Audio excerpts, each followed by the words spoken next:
ನಮಸ್ತೆ ಸ್ನೇಹಿತರೆ, ಇವತ್ತು ನಾವು ಅಂತಿಮ BA ಇತಿಹಾಸ ಕೋರ್ಸ್ 3ರಲ್ಲಿ ಪರೀಕ್ಷಾ ತಯಾರಿಯನ್ನು ಮಾಡಿಕೊಳ್ಳುವ ವಿಜಯನಗರ ಸಾಮ್ರಾಜ್ಯ. ಮೊದಲಿಗೆ ನಾವು ಓದಬೇಕಾಗಿರುವಂಥದ್ದು ವಿಜಯನಗರ ಸಾಮ್ರಾಜ್ಯದ ಬಗ್ಗೆ. ಇದರಲ್ಲಿ ಮೊದಲನೆಯ ಮುಖ್ಯವಾದಂತಹ ಪ್ರಶ್ನೆ ಆಧಾರಗಳು. ಅದನ್ನು ನಾವು ಈಗಾಗಲೇ ಕಳೆದ ವಿಡಿಯೋದಲ್ಲಿ ಆಧಾರಗಳ ಬಗ್ಗೆ ತಿಳ್ಕೊಂಡೆವು. ಎರಡು ಮುಖ್ಯವಾದಂಥ ಆಧಾರಗಳು, ಸಾಹಿತ್ಯ ಆಧಾರಗಳು ಮತ್ತು ಪುರಾತತ್ವ ಆಧಾರಗಳು. ಸಾಹಿತ್ಯ ಆಧಾರದಲ್ಲಿ ಎರಡು ವಿಧವನ್ನು ಕಾಣ್ಬೋದು, ದೇಶೀಯ ಆಧಾರಗಳು ಮತ್ತು ವಿದೇಶೀಯ ಆಧಾರಗಳು. ಪುರಾತತ್ವ ಆಧಾರದಲ್ಲಿ ಮತ್ತೆ 3 ಪಾಯಿಂಟ್ಸ್ಗಳನ್ನು ಕಾಣ್ಬೋದು, ಅದು ಶಾಸನಗಳು, ನಾಣ್ಯಗಳು ಮತ್ತು ಸ್ಮಾರಕಗಳಾಗಿದೆ. ವಿಜಯನಗರ ಸಾಮ್ರಾಜ್ಯದ ಸ್ಥಾಪನೆ ಮತ್ತು ಮೂಲ ಅಂತ ಬಂದಾಗ ಅದರಲ್ಲಿ ನಾವು ತೆಲುಗು ಮೂಲ, ಕನ್ನಡ ಮೂಲ ಮತ್ತು ವಿದ್ಯಾರಣ್ಯರ ಸಮಸ್ಯೆಗಳು ಕೂಡ ಕಾಣ್ಬೋದು. ಇನ್ನು ರಾಜಕೀಯ ಇತಿಹಾಸ, ಸಂಗಮ ವಂಶದಲ್ಲಿ 1ನೇ ಹರಿಹರ ಯಾರು, 1ನೇ ಬುಕ್ಕರಾಯ ಯಾರು ಎನ್ನುವಂಥದ್ದು ನಿಮಗೆ ಗೊತ್ತಿರಲಿ. ಯಾಕಂದರೆ 5 ಅಂಕಕ್ಕೆ ಕೇಳಿರುವಂತಹ ಪ್ರಶ್ನೆ 1ನೇ ಬುಕ್ಕರಾಯರ ಬಗ್ಗೆ ಕೇಳಿದ್ದಾರೆ. ಮೊದಲಿಗೆ ನಾವು 1ನೇ ಹರಿಹರ ಯಾರು ಅಂತ ತಿಳ್ಕೊಳ್ಳೋಣ. ಯಾರು ಈ ಹರಿಹರ? ಹರಿಹರ ವಿಜಯನಗರ ಸಾಮ್ರಾಜ್ಯವು ಸಂಗಮನ ಮಕ್ಕಳಿಂದ ಸ್ಥಾಪನೆಯಾಯಿತು. ಈ ವಿಜಯನಗರ ಸ್ಥಾಪನೆಯಾದದ್ದು ಯಾರಿಂದ? ವಿಜಯನಗರ ಅಂತ ಹೇಳುವಂಥ ಒಂದು ಸಾಮ್ರಾಜ್ಯ ಇತ್ತು ಒಂದಾನೊಂದು ಕಾಲದಲ್ಲಿ, ಅಂದರೆ ಇತಿಹಾಸ ಕಾಲದಲ್ಲಿ ವಿಜಯನಗರ ಸಾಮ್ರಾಜ್ಯ ಅಂತ ಇತ್ತು. ತುಂಬಾ ಪ್ರಸಿದ್ಧಿ ಹೊಂದಿದಂತಹ ಸಾಮ್ರಾಜ್ಯ ಅದು.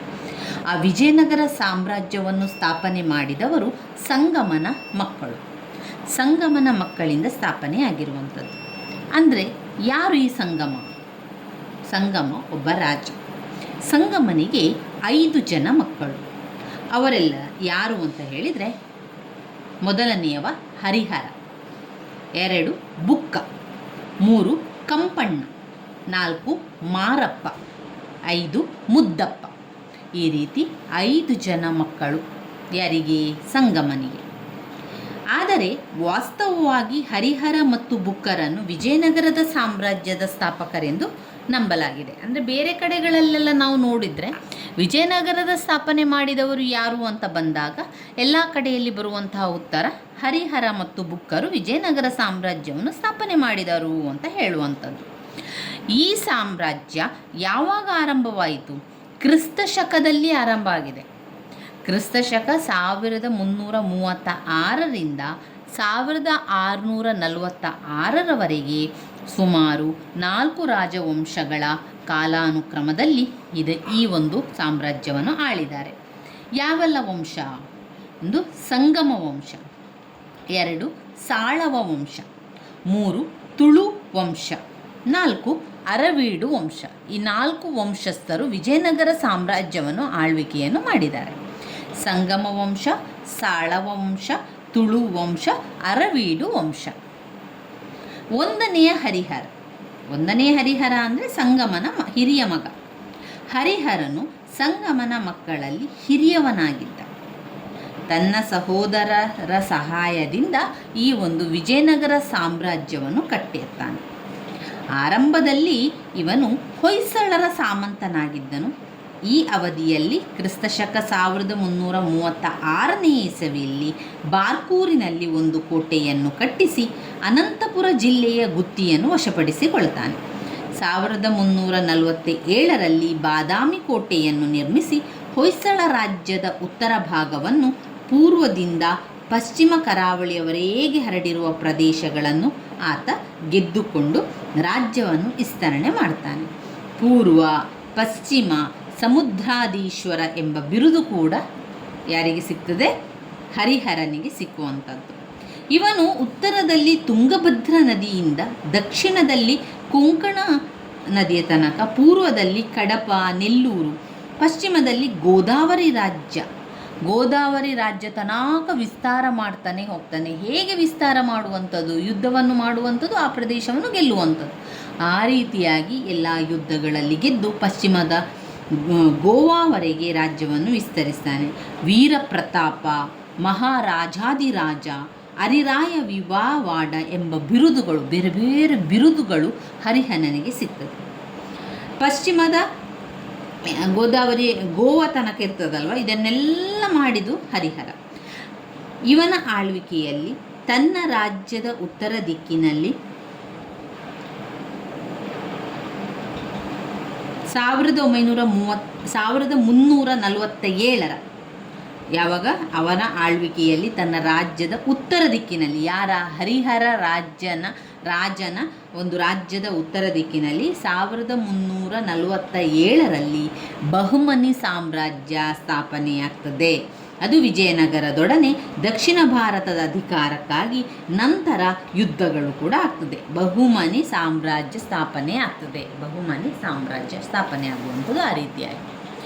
ನಂತರ ಹರಿಹರನು ಸಾಮ್ರಾಜ್ಯವನ್ನು ಕಟ್ಟಿದನಲ್ಲದೆ ದಕ್ಷ ಆಡಳಿತವನ್ನು ಕೂಡ ಮಾಡ್ತಾ ಇದ್ದ.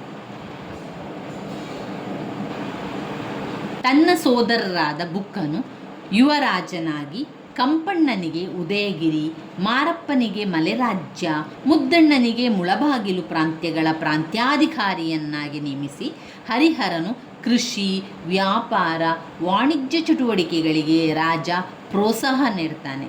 ಹರಿಹರನು ಕ್ರಿಸ್ತ ಶಕ 1356ರಲ್ಲಿ ಗಂಡು ಮಕ್ಕಳಿಲ್ಲದೆ ತೀರಿಕೊಂಡನು. ಯಾರು? ಹರಿಹರ. ನಂತರ ಬರುವಂಥದ್ದೇ 1ನೆಯ ಬುಕ್ಕರಾಯ. 1ನೆಯ ಬುಕ್ಕರಾಯನ ಬಗ್ಗೆ 5 ಅಂಕಕ್ಕೆ ಪ್ರಶ್ನೆಗಳು ಬಂದಿದೆ.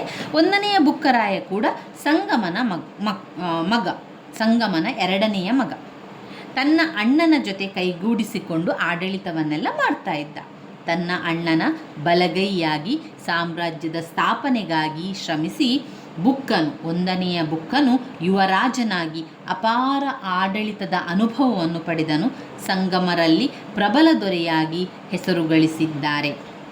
ಕೊಂಡವೀಡನ ರೆಡ್ಡಿಗಳನ್ನು ಸೋಲಿಸಿ ಪೆನುಗೂಡು ವಶಪಡಿಸಿಕೊಂಡನಲ್ಲದೆ ಶಂಭುವರಾಯನು ಸೋಲಿಸಿ ಅರ್ಕಾಟ್ ಪ್ರದೇಶವನ್ನು ವಶಪಡಿಸಿಕೊಂಡನು.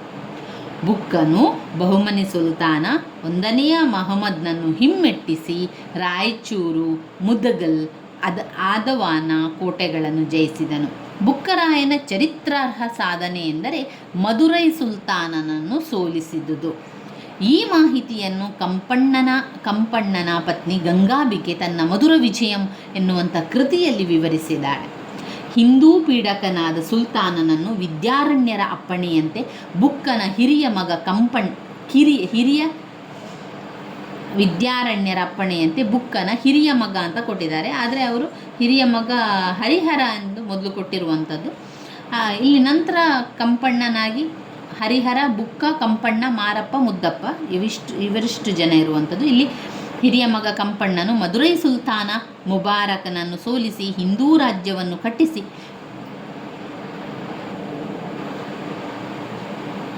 ಶ್ರೀರಂಗನಾಥ ವಿಗ್ರಹವನ್ನು ತಂದು ಶ್ರೀರಂಗಂನಲ್ಲಿ ಪ್ರತಿಷ್ಠಾಪನೆ ಮಾಡ್ತಾನೆ. ಯಾರು? 1ನೆಯ ಬುಕ್ಕರಾಯ. ಸಾಮ್ರಾಜ್ಯದ ನಿರ್ಮಾಪಕನಾದಂತೆ ದಕ್ಷ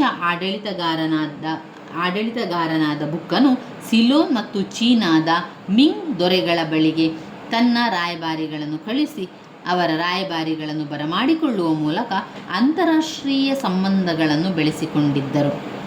ಧರ್ಮಸಹಿಷ್ಣುವಾದ ಬುಕ್ಕನು ಜೈನ ಮತ್ತು ವೈಷ್ಣವರ ನಡುವೆ ಏರ್ಪಟ್ಟಿದ್ದ ಜಗಳವನ್ನು ನಿಲ್ಲಿಸಿ ಅವರಿರುವರ ನಡುವೆ ಸಾಮರಸ್ಯವನ್ನು ಕಾಪಾಡಿದರು. ಅವರ ಆಸ್ಥಾನದಲ್ಲಿದ್ದ ಸಾಯಣ್ಣ, ಮಾಧ್ವ ಪಂಡಿತರು ವೇದ ಭಾಷ್ಯಗಳನ್ನು ರಚಿಸಿದರು. ಈ ಪ್ರೋತ್ಸಾಹದಿಂದ ಬುಕ್ಕನು ವೈದಿಕ ಮಾರ್ಗ ಪ್ರವರ್ತಕ ಎಂಬ ಬಿರುದು ಕೂಡ ಅವನಿಗೆ ಸಿಗ್ತದೆ. ತೆಲುಗು ಬರಹಗಾರ ನಾಚನ ಸೋಮನಾಥನಿಗೆ ಬುಕ್ಕನು ಆಶ್ರಯದತನಾಗಿದ್ದನು. ಅವನ ಕಾಲದಲ್ಲಿ ಸಾಮ್ರಾಜ್ಯವು ದೃಢವಾಗಿ, ಆಡಳಿತ ವ್ಯವಸ್ಥೆಗಳು ಸುವ್ಯವಸ್ಥಿತವಾಗಿ, ಸಾಂಸ್ಕೃತಿಕ ಕ್ಷೇತ್ರದಲ್ಲಿ ಗಣ್ಯರ ಕೊಡುಗೆಗಳನ್ನು ನೀಡುವ ಕಾರ್ಯ ಆರಂಭವಾದುದು ಗಮನಾರ್ಹ. ಇದು 1ನೇ ಬುಕ್ಕರಾಯನ ಬಗ್ಗೆ ನೀವು ತಿಳ್ಕೊಳ್ಬೇಕಾಗಿರುವಂಥ ವಿಚಾರ ಆಗಿದೆ. ಇನ್ನು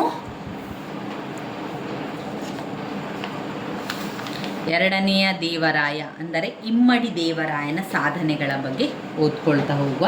ಇಮ್ಮಡಿ ದೇವರಾಯ ಏನು ಸಾಧನೆಗಳನ್ನು ಮಾಡಿದ್ದಾನೆ ಎನ್ನುವಂಥದ್ದನ್ನು ನಾವು ತಿಳ್ಕೊಳ್ಬೇಕು. ಮುಂದಿನ ವಿಡಿಯೋದಲ್ಲಿ ಈ ಒಂದು ಮಾಹಿತಿಯ ಬಗ್ಗೆ ತಿಳ್ಕೊಳ್ಳೋ ಸ್ನೇಹಿತರೆ. ಧನ್ಯವಾದಗಳು.